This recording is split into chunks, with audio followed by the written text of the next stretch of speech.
dealing with circumstances that are going around. It should affect the way I treat somebody. Amen. Because God is real. Amen. Hell is real. Amen. Heaven is real. Amen. Eternity is real. My soul is real. There will be an eternal fire that's real. And remember this, that there's an eternal fire that they call the lake of fire that the false prophet and the Antichrist will go to before the devil goes to. We're going to learn all that as we go through Revelation, y'all. But y'all see, I start getting chill bumps when I start thinking about this stuff. Because the Lord has showed me in the last 3 months, more than ever before, how real this thing is and how, and sometimes it hurts when I see people that are around me and I know they know, I think they know, they've heard. Sometimes you don't hear, you hear, but you don't know. Right. It be in your head. You can quote scripture, but do you look at it word for word and see what God is trying to tell you and apply it to you? Apply it to you when you're dealing with people who are less fortunate. Apply it to you when somebody's done wrong. They done lied on you. They done talked about you. They done scandalized your name. Amen. But God has told you to judge not. That's what he told you. You know why? Because when we look at ourselves critically, we told you Sunday when we got ready to do communion, that you look at yourself critically. Give yourself the same doubt that you give everybody else. When somebody lie on you, you know how you feel, right? But you got to remember that you lied on somebody. Huh? You got to remember, somebody stole something from you. They violated you. You got to remember you done violated somebody too. That's the reason Jesus said, judge not, lest you be judged. At the same measure, at the same meat, at the same place, you judge them. That's the reason he said, every word will be judged. Ain't that scary? And what we be worried about? we be worried about what folks done said to us, done said about us. We be worried about how difficult life is because of things that people have done to us. But God's wanting to tell you something. God's wanting to tell us something. I know we got to get ready to transition into the meeting, but I wanted us to walk away from here tonight. I know we got some business we got to handle, but amen for the business. Amen. But I would be I am better pleased if my enemy or my foe can become saved. I'd rather for that than a new building. I'm just sorry. If we could guarantee, if God would give me a guarantee, if we don't get a new building, but everybody in this congregation is going to heaven, what would you rather have? Amen.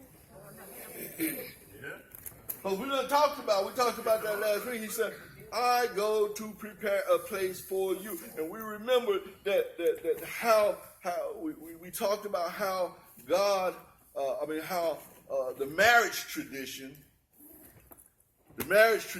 that was in the Bible, how the bridegroom went away to prepare a place to come and get his bride. And he came to prepare a place. He's going to prepare a place for you at the Father's house. Because he said, In my Father's house there are many. If it were not, I would have. So he's telling us that he's going to fix a place for us if we live for him. That is the priority. The priority is not how pretty we are, how many bricks we got put up. It don't matter how many acres we got.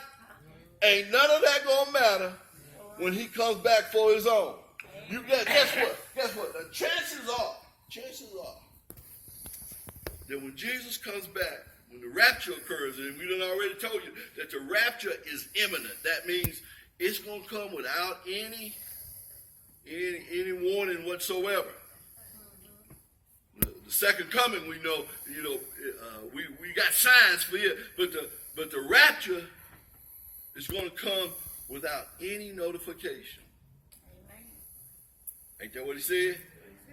And he said, don't be trying to get ready at the last minute. That's the story of the 10 virgins. You know, the 10 virgins was waiting on the groom to come back, but nobody had any oil. We're going to have any oil. That's the thing about it. That's what we want, the oil. We want to be ready when he comes. And we sing that song, Be Ready When He Comes Again. Yes, well, we better be ready. And the only way to be ready is what? You gotta get out of the oil. But how do you get the oil? How do you get it? How do you get it? You gotta be living for Jesus. And to live for Jesus, that means that we gotta be treating somebody else right. Somebody besides ourselves right.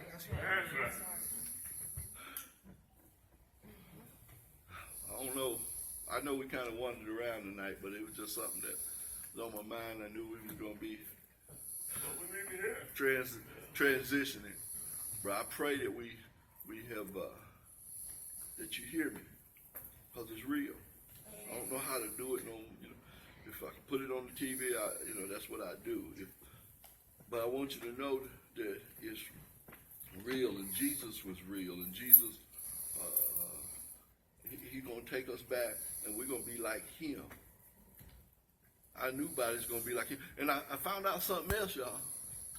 It ain't going to be just that you're going to have a new body. Did you know that? It's going to be that everything's going to be renewed. He said, did he not? It'll be a new heaven and a new earth, did he not?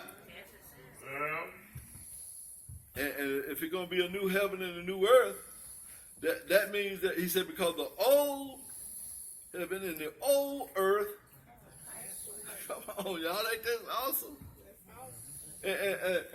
And we don't need to make that think it's an allegory or it's just a story or it's something somebody made up. Because there's some things going on and you and I don't understand. There's some things going on that is spiritual that you and I have not been in touch with. We are not in tune with it yet. But when we get our new bodies, we're going to be like Jesus and we'll understand a whole lot of other things.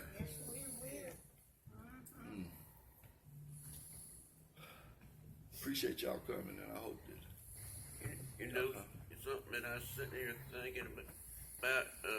I was working over at the hospital at the time, and this